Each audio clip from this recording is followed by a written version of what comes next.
or like a foreign language outlet, it's very hard to, not be pressured by the Chinese Communist Party, given the many economic ties you might have. For example, you have a bureau in China, you have employees there, you have to gather news sources, so many kinds of channels where. Welcome to NTD Newsroom. I'm Don Ma. Today, President Trump's heading to Iowa to push his affordability message as Republicans focus on the upcoming 2026 midterms. This coming as the White House touts the largest tax refund season in U.S. history. A federal appeals court lifts limits on ICE tactics in Minnesota, siding with the Trump administration. And Border Czar Tom Homan is heading to Minnesota and will meet with Minneapolis Mayor Jacob Frey. Lawmakers call on DHS Secretary Kristi Noem to testify as tensions mount over ICE operations. This comes as Republicans scramble to avert a government shutdown as Democrats protest funding ICE, with one Democrat breaking ranks. Following the deadly winter storm, extreme cold is gripping much of the nation, affecting millions of people. And forecasters say another winter storm could hit parts of the East Coast this weekend. Chinese spies have been hacking the phones of the UK's senior officials. Who are the officials and what's being exposed?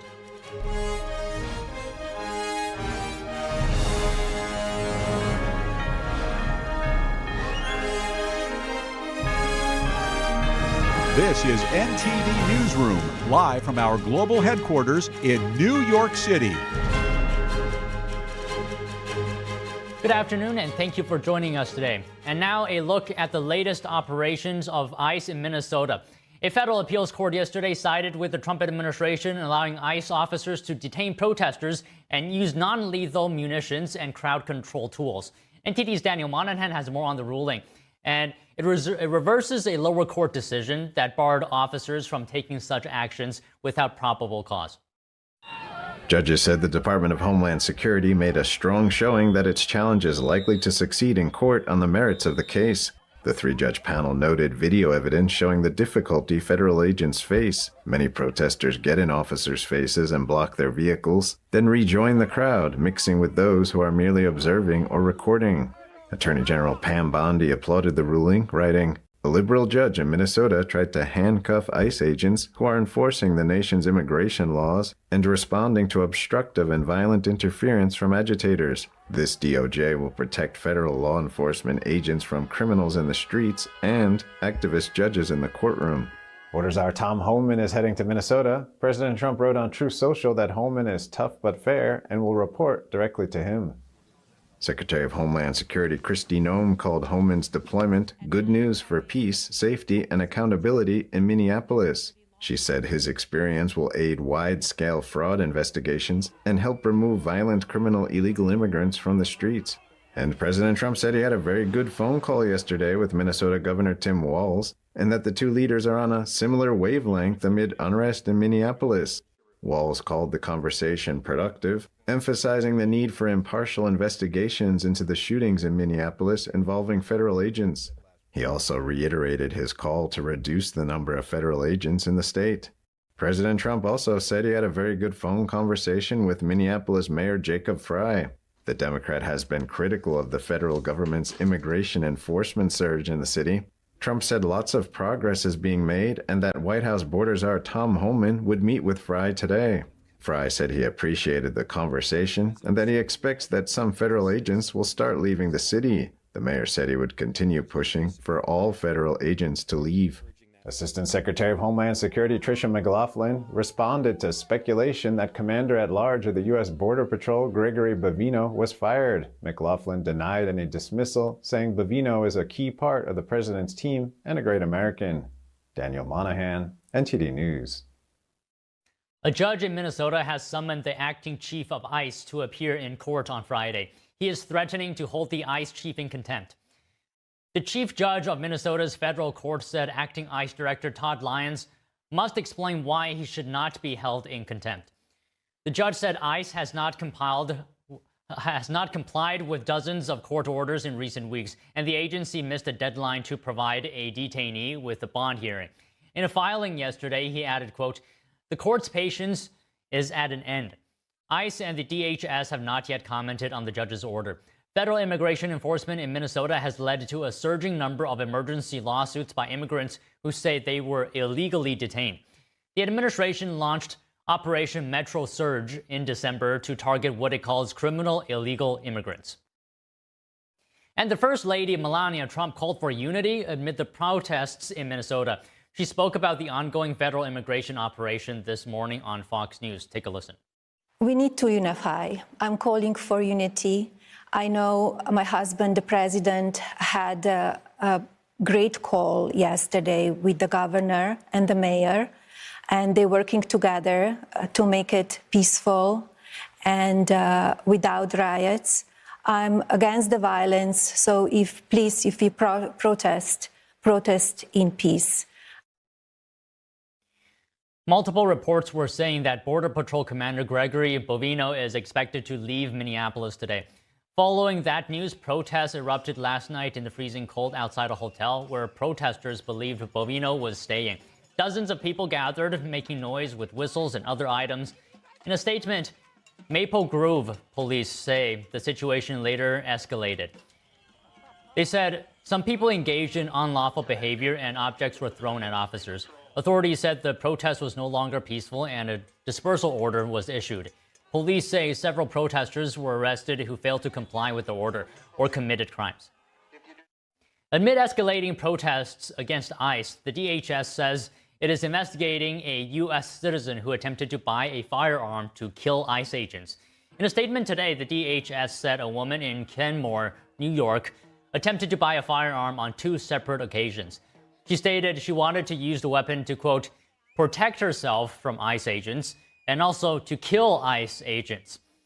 The DHS did not identify the woman, but said she is a U.S. citizen.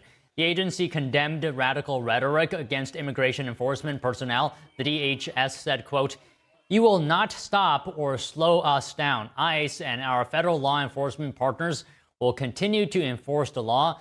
And if you lay a hand on a law enforcement officer, you will be prosecuted to the fullest extent of the law.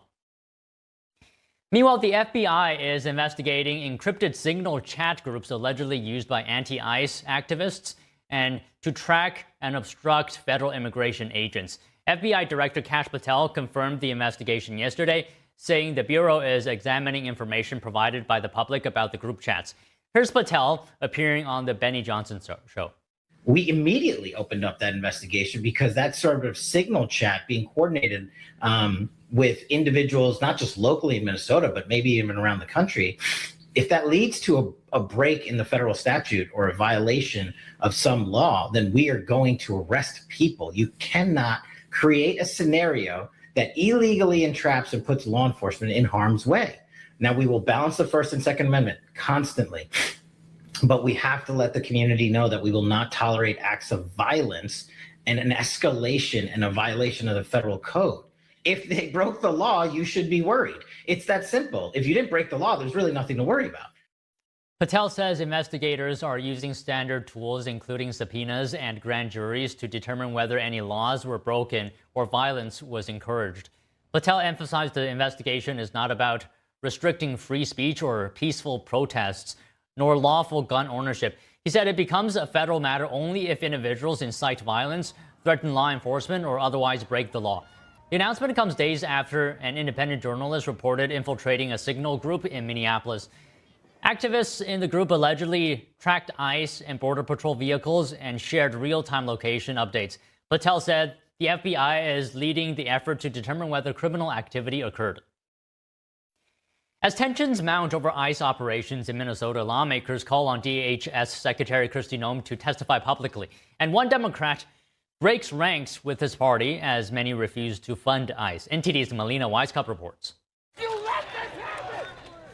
Several Democrats on Capitol Hill are pressing to impeach the DHS secretary following the second fatal shooting in Minnesota. We're always going to need border enforcement at the southern border, but we absolutely have to dismantle Trump and Kristi Noem's version of ICE. Amid the pressure, Republicans have summoned Secretary Noem to testify before Congress. Noem has not shied away from critics, instead swiftly agreeing to appear as a public witness. She's repeatedly defended her leadership in the ICE operations. I don't know of any peaceful protester that shows up with a gun and ammunition rather than a sign. This is a violent riot when you have someone showing up with weapons and are using them to assault law enforcement officers. She's agreed to testify on March 3rd before the Senate Judiciary Committee. This comes as lawmakers return to Capitol Hill today. Democratic leadership is leading the party to oppose the funding for the DHS and ICE. It's part of several funding bills expected to be brought up later today. One Democrat yet again breaking ranks. Senator John Fetterman described himself as a pro-immigration Democrat as he revealed his stance in a statement writing, "I reject the calls to defund or abolish ICE." He added that he strongly disagrees with many strategies and practices ICE deployed in Minneapolis and believe that must change. Though he says he supports an idea to separate ICE funding from the broader funding package, but Republicans are unlikely to make that change. Senators must approve several funding bills by Friday to avert another partial government shutdown. Reporting from Washington, D.C., Melina Weisskopf, NTD News. Joining us now to discuss the latest in the protests in Minnesota is Mike Leon, lead anchor at the Legal Podcast Network and host of the Can We Please Talk News Commentary podcast. And we have Tony Kinnett, national correspondent for the Daily Signal and host of the Tony Kinnett Cast radio show and podcast. So first of all, good afternoon to you both. Tony, I'll start with you this time. The First Lady issuing a statement regarding the protests. She says she's against the violence. If you protest, protest in peace. We need to unify in these times. What is your reaction? I mean, I certainly appreciate the sentiment, and good afternoon to you both. I'm sorry. I'll be that individual to say that I never really take a lot of stock in statements made by First Ladies of the United States. No offense to them. They're not an elected position. I'm sure that there are a lot of Americans who would love to see peace, who would love to see things be a lot calmer, but that's simply not in the cards right now, especially given the rhetoric that was, of course, given by the Minnesota state and local officials refusing to cooperate with federal law enforcement. And then, of course, you saw the really just awful statements by Secretary Kristi Noem and then Kash Patel. And then this entire situation continued to get worse as people were encouraged to go out into the streets and violate federal law. And that, again, those kind of situations that arise from them are not often ones which can be solved by the First Lady saying we must have peace. Again, I appreciate the sentiment. Do I think that that's going to do anything? As though there's someone out there that says, oh man, you know, Michelle Obama, Joe Biden, Melania Trump has come out to say something. Now I can act differently. I doubt it. I'm sorry if that's perhaps a little brash. Okay, I mean, that's fine. Mike, let me go to you. What's in the cards? Yeah, well, first off, good to see you guys on this Tuesday afternoon. I want to piggyback on a bunch of things that Tony said there, because I do agree with the overarching sentiment about statements. Cooler heads prevail. J.D. Vance kind of mentioned a little bit of this.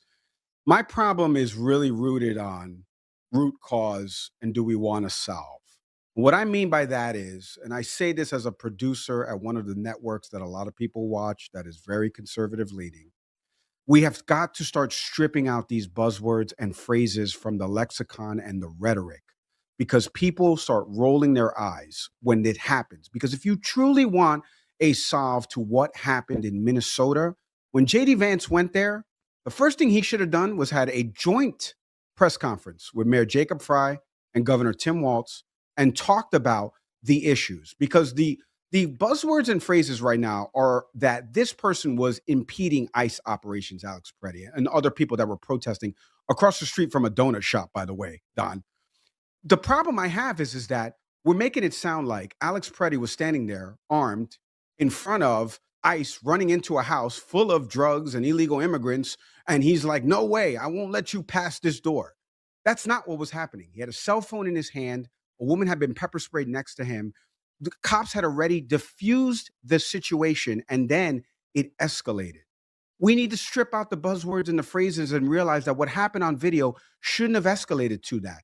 I agree with the overarching premise of peaceful protest, but we do have a Second Amendment right in this country, conservatives that are saying this now, that have to backdance about this. And we need to just realize that we have a right versus a wrong here.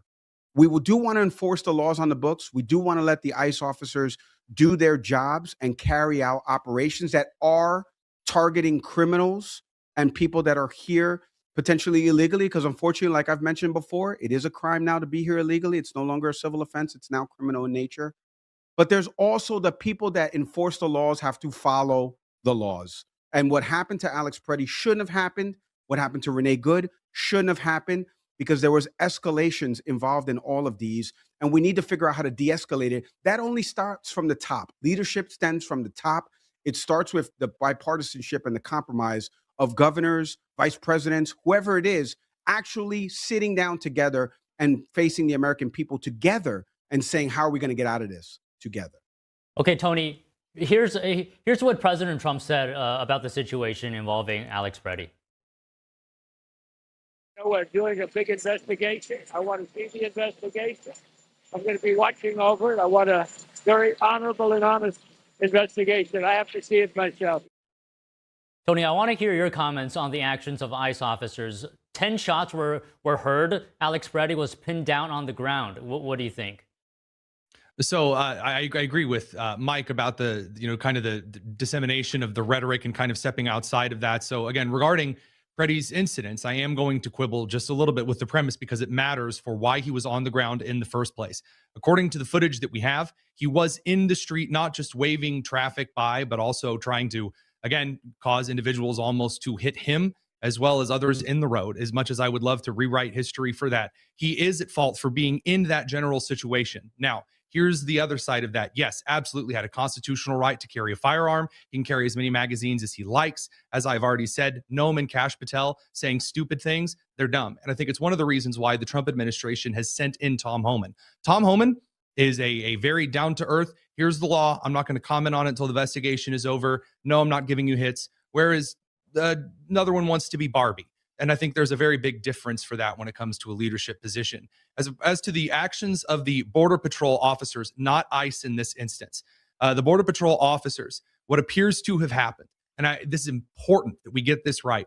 When he was on the ground, when he was pushed to the ground, the first shot of pepper spray over his head missed. The second shot got him right in the face. He's on the ground. He's struggling. We don't know if that's because he's obviously in pain because of the pepper spray, or he's trying to get away from ICE officers. We do not know. Hence why an investigation is important, including the footage on his phone. Number two, when the gun was found in his waistband, it was clear one of the Border Patrol agents shouted gun. And then when walking away, we don't know if it was his SIG P320, which is known to misfire if misfired, and spooked one of the Border Patrol officers into firing at him, believing that Alex Preddy was attempting to fire on them. His hands were moving around really quickly. That is a horrible, terrible, bizarre, awful accident. But as to there should never have been a situation in the first place, I agree with that to a degree. But the issue is that when people have been encouraged to go obstruct law enforcement, that term does matter here, when they've been encouraged to Kool-Aid man their way between an arrest and the officer making the arrest, you do put yourself in considerable risk and danger. And pretending that's never going to result in a death, I think, is disingenuous. That doesn't mean we want the deaths to happen. That doesn't mean that we want to see individuals who make that gamble and then find out that sometimes the Darwin Award is received. And this is one of the reasons why it's very crucial to limit the amount of individuals trying to interfere with these things. But pretending that this is something that we can just fully Monday morning quarterback, I don't think is possible. Mike, your response, and why do you think Trump is sending in border czar Tom Homan? Why now? Why not earlier? Well, I will say one thing, that I do appreciate the president kind of, distancing himself for Secretary Noam's ridiculous comments about this, or anybody else, Caroline Leavitt. The doubling and tripling down from this administration when on video a man is killed after being pepper sprayed and already being subdued, regardless of the context of him standing there with a cell phone and yelling loudly. That doesn't warrant a man being shot 10 times. I'm sorry. We all see the video. I can't pretend to unsee what I saw on videotape. I understand what Tony means about context matters in all of this. This is a man who is an ICU VA nurse. He is the one who is rehabilitating people who come back from defending this country. That's the kind of guy that probably would vote Republican. And here is a man who's just out there exercising his First and Second Amendment rights. It is not your First Amendment right to obstruct traffic. It is not your First Amendment right to do so. But Tony, is that I obstruct traffic right now? Should I be shot 10 times by the police? Is that, come on, That's man. a false binary, and you know it. It's not a No, false seriously, binary. if It's you get exactly in a what scuffle- if escalated you to get it, in a Tony. scuffle It's with exactly what police- escalated to it.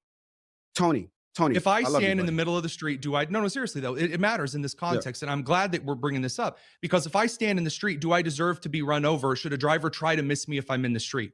Well, we would hope that a driver would try to stop or try to miss me. That if I'm jaywalking, God forbid, that someone hits me with a vehicle. But if you violate the law and you get yourself into a situation where he is clearly attempting to move his way out of the way of the officers, that puts him in a dangerous situation. That's not justifying him being shot. That's not saying, oh, well, therefore it was good and he deserved it. Absolutely not. But pretending that when you break the law, that all of a sudden you're like, all right, I'm still afforded all of these extra safeties and guarantees. Yeah. That's not how it works in fast moving situations. But Tony, no the matter how much problem we is, want. is that, but Tony, there's running into the kicker and there's roughing the kicker. Okay.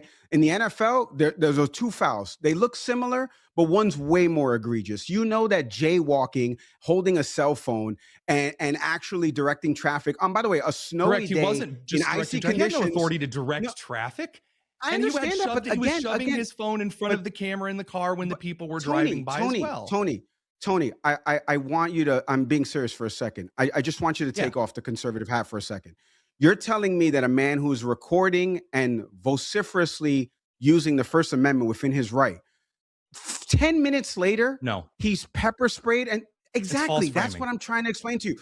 No. I think you're agreeing with me. What I'm trying to explain to you, it's Tony, it's the escalation part of this. These officers on a short training program, which we've done on our show, talked about how they become trained ICE officers now, and the process Border has been Patrol agents in this expedited case, to not 13. ICE. Yes, it's even worse. Even worse. These are people that Minnesota. What am I missing here? The border's the other way. But like what I'm trying to explain to you is Border that Patrol is often called in to assist when ICE has been threatened Tony, or shot. This was done during the Obama administration too. I get that. But Tony, let's take Alex Peretti in isolation, okay? Why do we have to take it in isolation? Line. Because this is a death that could have been avoided because police had already subdued the two people that they were pepper spraying. That's what pepper spray is meant for. It's meant as to subdue people. It's deployed to subdue people. They were not fighting police. They couldn't see anything. Once they're subdued, there is no additional reason, as law enforcement officers I've talked to from Virginia to Florida will tell me, there is no reason to escalate that situation. The situation becomes further escalated by the officers on the video. I can't let you rewrite the history of what I saw on video from multiple angles. I'm not rewriting the history. Okay, Tony, we'll get one more comment from you. Hold on, Tony. We'll get one more comment from you, Tony, and then we'll move on. Okay, go ahead. I absolutely agree that situations do not need to be escalated. This is part of a trend in which federal law enforcement has been consistently and violently attacked throughout their entire time enforcing the law in Minnesota because state and local authorities would not do the duty and the job that they have, according to the relationship between federal and local governments, that other states have been able to carry out. In this instance, as I've said before, I believe that it was a situation that got out of hand when an officer, in disarming Alex in his constitutional right to carry, then shouted gun, and then we don't know whether the P320 went off by itself or whether the first shot was part of the series. And then the Border Patrol agent, fearing for his life, then started firing. It is a more accident-laden situation. And again, none of that is saying anything here is justified, but pretending as though this was forcefully escalated by all of the officers involved is disingenuous, and there's no evidence for it. All right, Mike. Let's talk solutions here. How do we de-escalate? We can't. You got two people watching the same video, given the same set of circumstances, that agree on two different things and don't agree on the basic core principles. We can't, Don. We're not going to fix this. We're going to get more situations like this. This is close to 100 or so deaths that are going to happen in the fiscal year, according to ICE. Another person just died in ICE detention custody recently that they said was suicide, and they won't let the family see the autopsy. And for Representative Escobar out of Texas, where the person died in that detention facility, wasn't able to actually, meet with the family or anything like that. They haven't given the family records of the autopsy. We don't even know his name. I don't even know the person's name, to be honest with you. But we're having more situations like this where there's video. I just met with an immigration attorney maybe 5 minutes before we came on to kind of talk about what your rights are across different states with respect to recording law enforcement officials. And we know that ICE doesn't have a lot of these body camera technologies implemented in some of their vests all across. So we've got video from all the angles all across the donut shop. Again, I want to heavily stress, this is across the street from a donut shop. This is just like a downtown street, as I was talking to a journalist that's there. This is not some huge operation where ICE was busting in doors, guns blazing, and Alex Preddy was standing outside saying, no, don't you dare come in here. Like, this is just a guy standing outside with a phone. And again, whether or not he's a paid agent or this or that, I can't get into all of these buzzwords and associations. What I can tell you is there's video evidence from all different angles of officers already diffusing and whistling to people to get away and then spraying pepper spray. And that is what pepper spray is meant. It's meant as a deterrent. It's meant to do these type of things. And the problem is, Tony and Don, you're hearing it right now, and my frustration is because I'm watching this unfold with video, and we have people looking at it from different perspectives when we can't come together and understand that law enforcement escalated all of this, and this person should be alive. They don't know that he's a VA nurse or anything like that.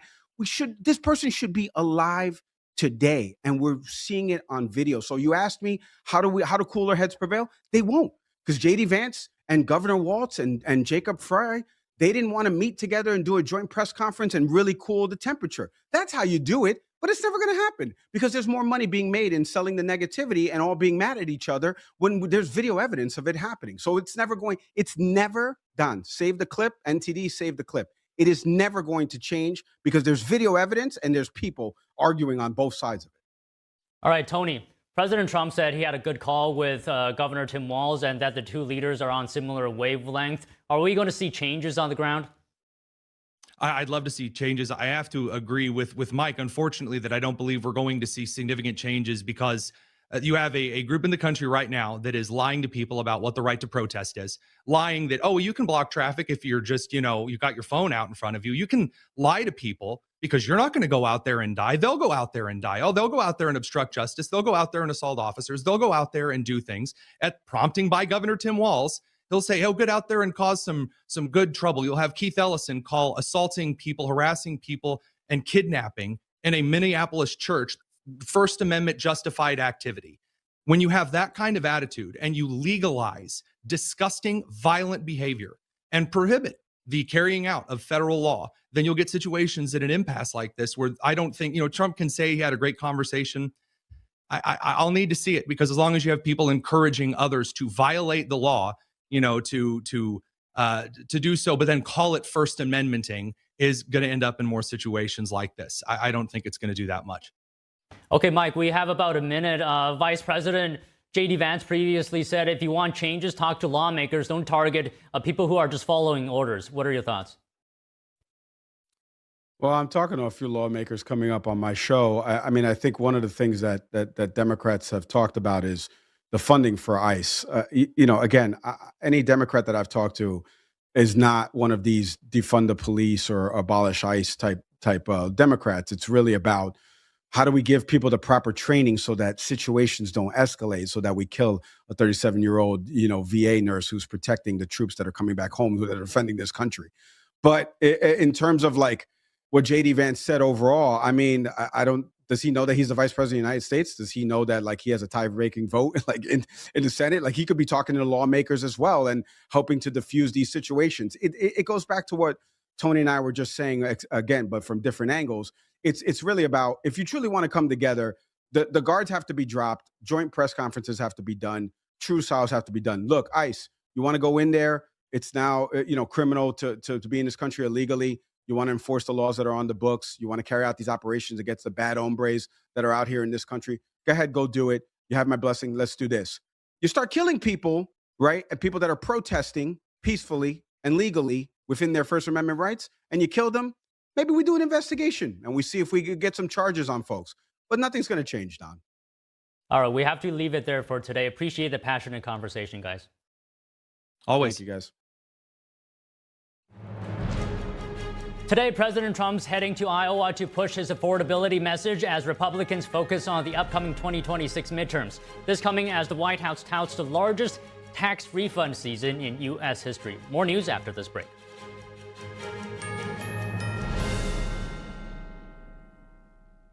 Hi, I'm Susan Lucci. You may know me from my many years on television. I never thought about heart disease until I had my own heart event. I felt this slight pressure on my chest, just slight. I thought, oh, it's nothing, it'll go away. I didn't get it. I did not get it. A few days later, while shopping at a boutique, that pressure returned, much stronger. It felt like an elephant pressing on my chest. I had a 90% blockage in my main artery and a 75% blockage in the adjacent artery. I was rushed into surgery where I received 2 stents in my arteries. Stents developed through research funded by the American Heart Association. Those stents saved my life. That's why I'm in front of you today, asking you to join me in supporting the American Heart Association by becoming a monthly donor. Call now or go to helpheart.org. For only $19 a month, 3 cents a day, you can help fund the next medical breakthrough. Get the next person trained in CPR, the next hospital certified in high-quality cardiovascular care. I'm so grateful to the American Heart Association. Their research helped save my life. I can enjoy life with my children, my grandchildren, and my friends. Heart disease is America's #1 killer, and your support now can help save your life or the life of someone you love. Give $19 a month with your credit card, and we'll send you this special t-shirt that you can wear to show that you are helping save lives. Please, listen to your heart. The only reason I'm here today is because I did. Please call the number on your screen or go to helpheart.org. Become a monthly donor during February Heart Month, and your first month's gift will be matched. Thank you. Every day, thousands of kids start vaping. And I can't let this happen to my kid. Of course, it's awkward to talk to your kids about the dangers of vaping. Hey, bestie, how's sketches? Ready? It's hard to get their attention. Ready? Go. Yes, look at that. You even turn yours over. So if you want to talk to your kids about the dangers of vaping, you have to get it trending. Right, Backpack Kid? Let's do it. First, invite your kid to do the vape talk. Let's try this. All right. Why is he here? Yeah, I gotta get it trending, honey. Come on. To the left. To the right. Let's go.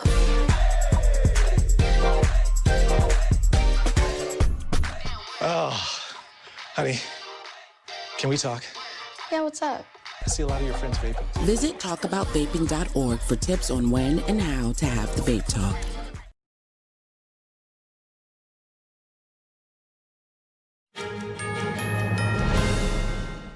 President Trump on his way to Iowa to push his economic message ahead of the midterms, and the White House hailing the largest tax refund season in U.S. history. We now go live to NTD's Washington correspondent, Mari Otsu, at the White House.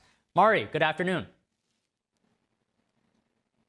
Don, good afternoon. That's right. President Trump is headed to Des Moines, Iowa today, where he's expected to visit with a local business, speak to local lawmakers, and to give a speech on affordability and the economy. And this is coming as the White House is touting that President Trump is delivering the largest tax refund season in U.S. history. The White House is also releasing a memo saying that gas prices as they stand now in Iowa are $2.56 per gallon. The White House says that that's down 46% from the high under the previous administration. And while it's expected that the Fed will hold its rate steady at its first meeting in 2026 tomorrow, Treasury Secretary Scott Bessent says that we can predict an economic boom this coming year. Take a look. He is going to tell a great story, and he can tell it like no one else can tell it. And as you said, this is the one big beautiful bill kicking in on the business side, full expensing. We've got a CapEx boom. CapEx boom is going to lead to an employment boom. Employment boom leads to a consumer spending boom. And then on the other side, as you said, his signature policies, no tax on tips, no tax on overtime, no tax on Social Security, deductibility of American-made cars. He's keeping his promises to working Americans. We announced the tax season is now open, and we're going to see substantial refunds for working Americans.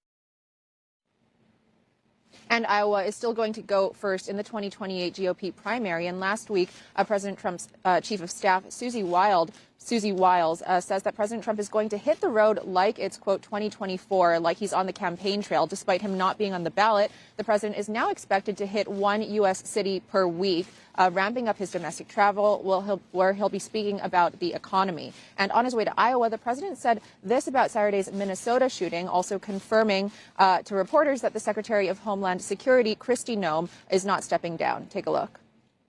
You know, we're doing a big investigation. I want to see the investigation. I'm going to be watching over it. I want a very honorable and honest investigation. I love everybody. I love all of our people. I love his family. And it's a very sad situation. I think she's doing a very good job. And this is all coming amid a change of leadership on the ground in Minnesota as President Trump deploys border czar Tom Homan over there. The president says that Homan will report directly back to him, President Trump, and Kristi Noem and Dan Bavino will be switched back to operations in California. Don, back to you. All right, Mari, thank you. President Trump signed an executive order aimed at helping Los Angeles residents rebuild homes destroyed by wildfires last year. The fires damaged much of the Pacific Palisades and Eden Canyon areas, but rebuilding so far has been slow. The executive order aims to speed up the process of receiving permits for construction. According to the Trump administration, less than 15% of all homes destroyed by the fires have received construction permits.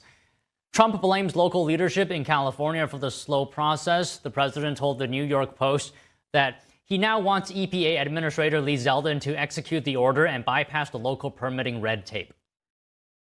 And a coalition of Minnesota's largest employers issued a joint appeal calling for de-escalation amid protests.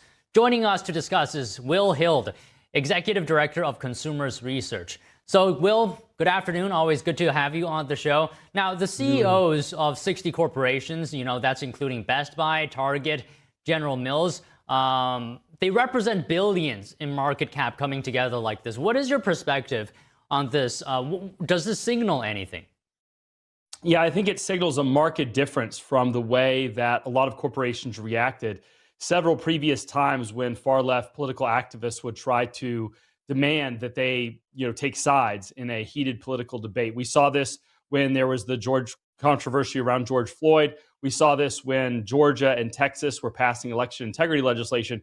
In both those situations, corporate leaders foolishly decided to weigh in on the side of the far left, and they were roundly punished for it, both by consumers, but also just humiliation, as a lot of the things that the far left advocated for either hurt their own businesses, like defunding the police, which led to a huge shoplifting epidemic, or just turned out to be false, flat out false, like when the Major League Baseball pulled the All-Star game from Denver and moved it from Atlanta to Denver, where they actually had fewer voting rights and days to vote than they were going to have in Georgia after the election integrity legislation. So I think what this statement suggests, if you look at the neutrality of it, the sort of even-handedness of it, corporations have had their hands burned on that stove over and over and over again, and I think they've learned their lesson.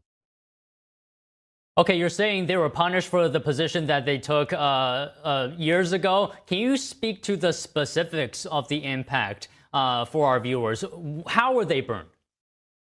Well, certainly. Well, like I said before, some of the consequences of the positions that they themselves advocated for greatly were deleterious to their position. For example, the movement to defund the police after the death of George Floyd led to a huge rise in crime, particularly shoplifting, that hurt a lot of the brick and mortar retailers that had signed on to statements in support of the far left defund the police position or had given money to BLM. In addition, it was a huge hit to their brand. And to be fair, we played a significant role in that, calling out with major seven-figure ad campaigns corporations that went woke to distract from their own misdeeds in the market or their mistreatment of their customers. So part of it was because of a backlash of conservative activism saying, listen, corporations need to focus on serving their customers, not on far-left woke politics. Okay, so, what do you attribute to this change? You're saying this new letter, its tone is rather neutral. How did this come to happen now compared to years ago? Well, I think one of the things that's rapidly shifted over the last 4 to 5 years is the large asset managers like BlackRock, State Street, and Vanguard that used to avowedly push these corporations and their boards in a woke left direction have now themselves been stung by a number of actions from state attorney generals, the federal government. We're seeing a ton of EOs come against, pushing back against ESG and a lot of the nonsense that woke asset managers were pushing. And so these corporations, these retail-facing corporations, don't have the cover that they did from people like Larry Fink at BlackRock 5 years ago. And so part of it is the corporations themselves have been hurt by some of their previous positions, but also they don't have some of the asset managers that hold a ton of their stock as stewards for pension funds and institutional investors covering for them. So you see companies a lot more reticent to take far-left positions. Okay, well, I'll just ask one more question on this. I'll stop pulling on the thread after this. But why do you think Larry Fink changed his position? Well, like I said, a big part of that is that there were a ton of actions taken by state legislatures in mostly Republican states and even states attorneys general. For example, Ken Paxton in Texas and joined by 11 other states attorney general are currently suing State Street, BlackRock, and Vanguard for intervening in the coal market, pushing so-called net zero incentives that decrease the production of coal. That's just one area in which woke politics was pushed by asset managers that led to corporations down the chain going in that direction. But these asset managers have been feeling the sting of sort of retribution for those kind of activities. And so they have been pushing a lot less of that woke activism into the corporate America. Okay, well, so in the letter, the companies are calling for local, state, and federal officials to work together following the fatal shooting of the 37-year-old. Can I just get your comments on the protests here? What is the path to de-escalation? Well, I think the letter made some good points, and what we've seen right after that was that the state, local, and federal leaders did just that.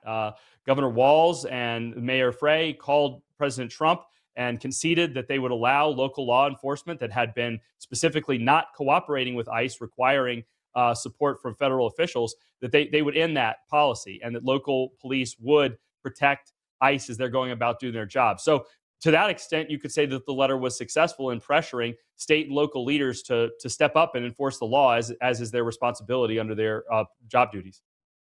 And how big of a role would you say do state and local leaders play in reducing tensions in Minnesota? I mean, I think they're the bulk of it. I mean, unless we're going to say that federal officials aren't allowed to enforce the law in states where the governor says otherwise, which of course was litigated in the Civil War, and that's a done issue, then state and local leaders are going to have to comply with federal officials. And when they leave federal officials at the whims of far-left radical violent activists, it leads to the kinds of escalations that we're seeing here. So it's great to see Governor Walz and Mayor Frey finally step up to their job duties as elected officials, as governor, as mayor of these places. Their job is to enforce law and order and to support the federal officials who are enforcing federal law. Okay, well, just quickly, one last thing. President Trump said he had a good call with Governor Walz and sending 3 requests. Do you think we'll see changes on the ground? Yeah, I think we already have. I mean, for example, the protests in front of some of the hotels where the ICE agents are staying were just declared illegal gatherings because they're obviously meant to intimidate federal officials from doing their jobs. And they've already been on the process of being cleared by local law enforcement. That was not something that was happening just a few days ago. So it does seem like state, local, and federal officials are finally working hand in hand to enforce the law and let ICE go about its business of removing violent criminals from the Minneapolis and Minnesota area. All right, Will, really appreciate your time today. Thank you so much. Thank you. A coalition of Minnesota's biggest employers issued a joint appeal calling for de-escalation amid protests. We have more news after this break.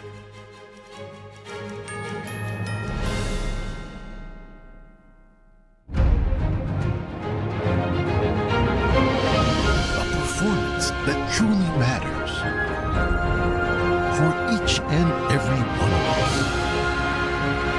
This is what you've been waiting for. See it at least once in your lifetime. Shen Yun.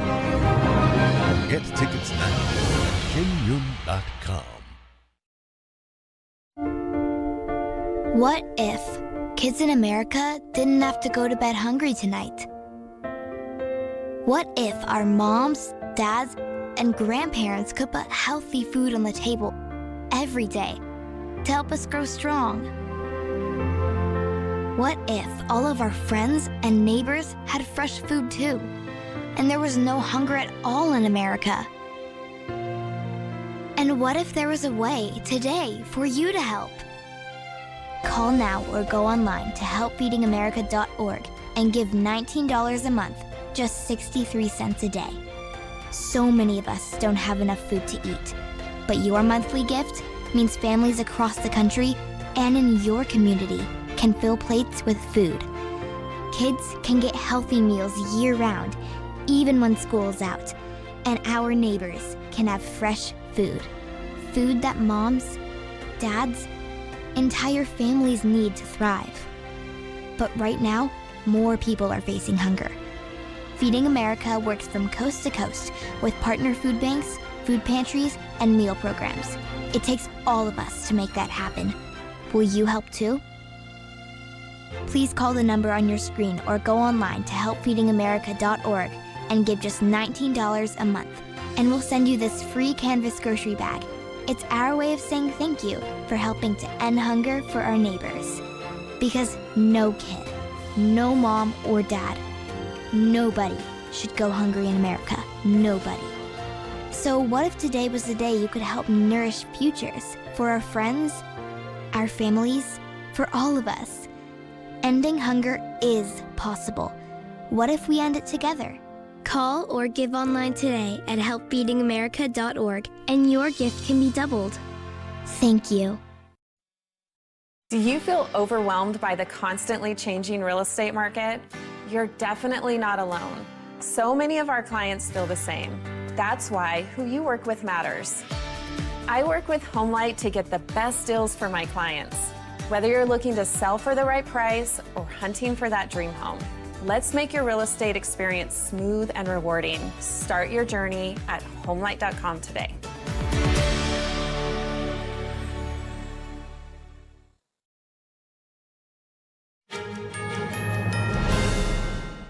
South Korea is urging the Trump administration to hold off on new tariffs. President Trump announced yesterday the United States would be increasing tariffs on South Korea to a new rate of 25%.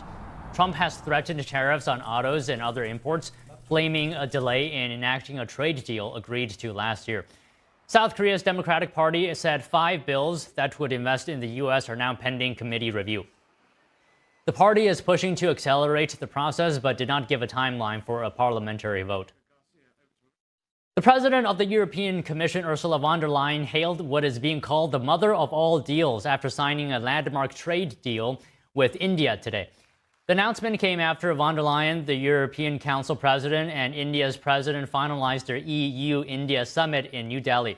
This agreement marks the largest ever trade deal between the EU and India, opening new markets for an estimated 2 billion people in both regions. Prime Minister, distinguished friend, we did it. We delivered the mother of all deals. We are creating a market of 2 billion people. And this is the tale of two giants, the world's second and fourth largest economies, two giants who choose partnership in a true win-win fashion.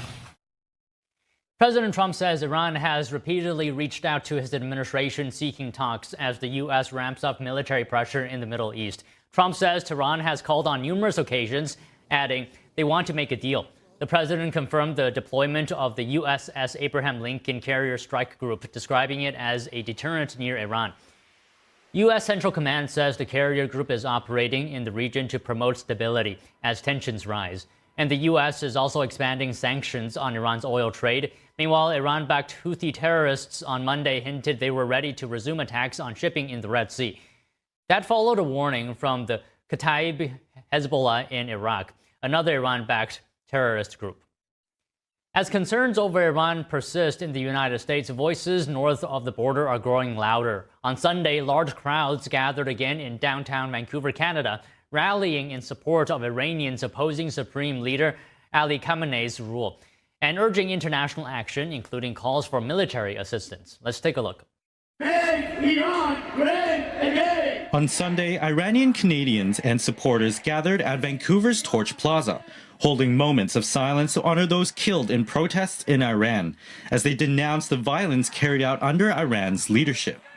The people inside of Iran are killing by regime, and they attack people with army weapons and chemical weapons. It's over than criminal. It's over than genocide. The repression, the suppression, the mass murder have been extremely concerning, unprecedented. It actually goes behind authoritarianism, and what you're actually witnessing in Iran is state criminality.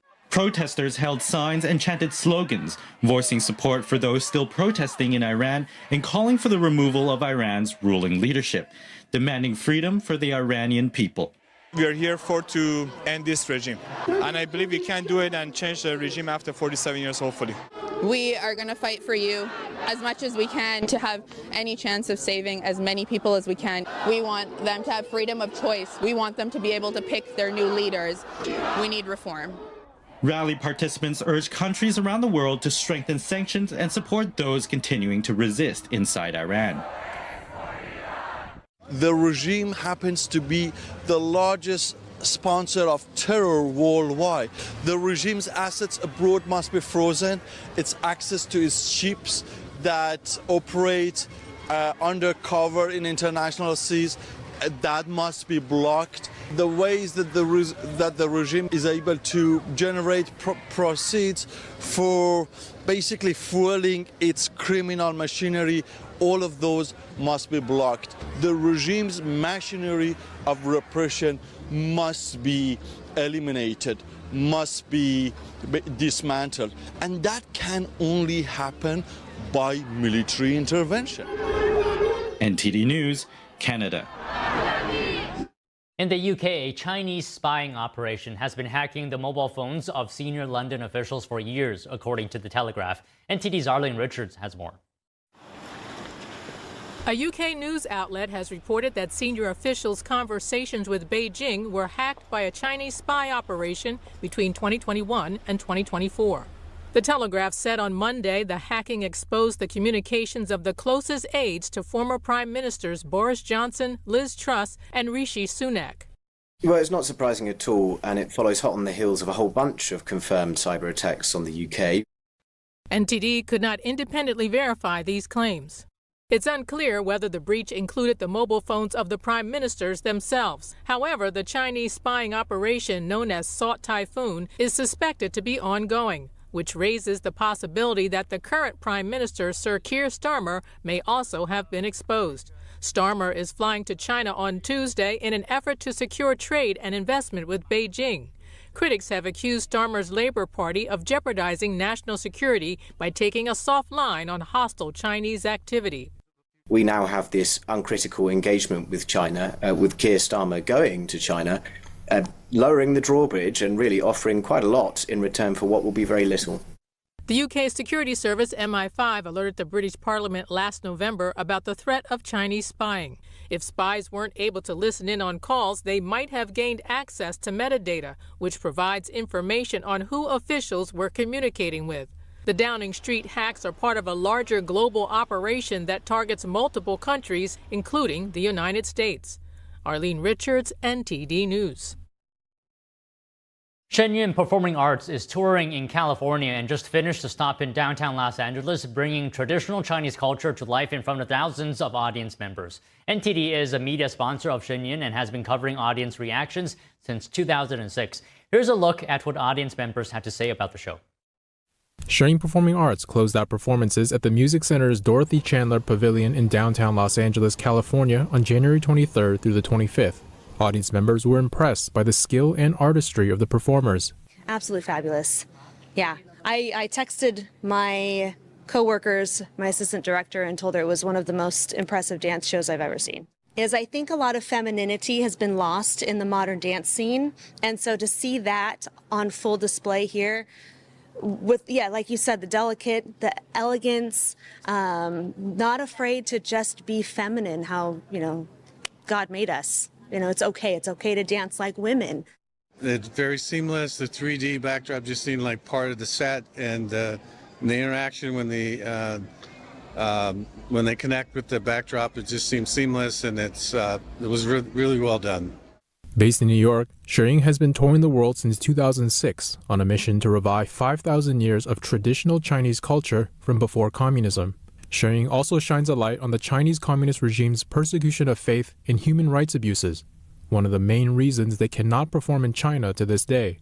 The art is amazing, and I think despite all the suppression and censorship from the Chinese government, I think you keep on doing what you do, and art is the expression of the soul, and I think that is the ultimate phenotype of the Chinese civilization is dancing and music and expression, and I think Shenyun is the perfect manifestation of all that. Drawing inspiration from China's rich cultural heritage, each performance also presents themes of spirituality and faith, values that are found at the origins of traditional Chinese culture.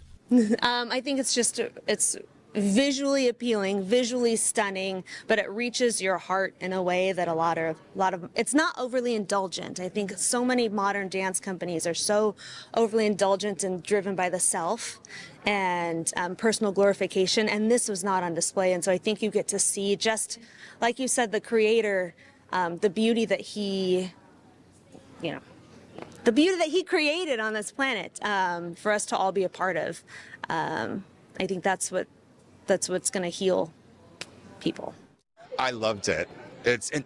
Dance is a form of storytelling, and this does it in such a beautiful way with the costumes and the backdrop. And I love how they have that technology, the patent, where they're jumping into the screen. And yeah, it's very, very entertaining and very unexpected. I didn't know what this was going to be like when I came here, and I was blown away. I want to express gratitude to them and say thank you. Thank you for inspiring us and opening our hearts to beauty and love. Shering will be performing in Escondido, California until January 29th before continuing their tour in Thousand Oaks, California on January 30th. NTD News, Los Angeles, California. Mexican President Claudia Sheinbaum declines to deny halting an oil shipment to Cuba. Washington is reportedly increasing pressure on Mexico to stop selling oil to Cuba. More news after this break.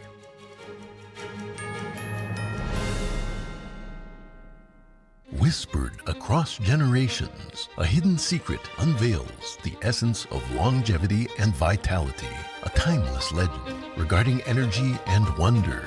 Rooted in ancient health wisdom, we proudly introduce Pure Tang Black Ginseng, a 100% natural organic energy drink made from premium 6-year-old Korean ginseng. It takes 2,260 days and nights from seed to growth, undergoing a meticulous 9-step process of steaming and drying. Black ginseng reaches its full potency, enriched with ginsenoside RG3 and enhanced absorption efficiency. No sugar, no caffeine, no artificial ingredients. Experience the pure natural power of Pure Tang Black Ginseng. Nourish your body, strengthen your immunity, and boost your energy. To order Pure Tang Black Ginseng, please visit puretang.com.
There is a road laid out for me.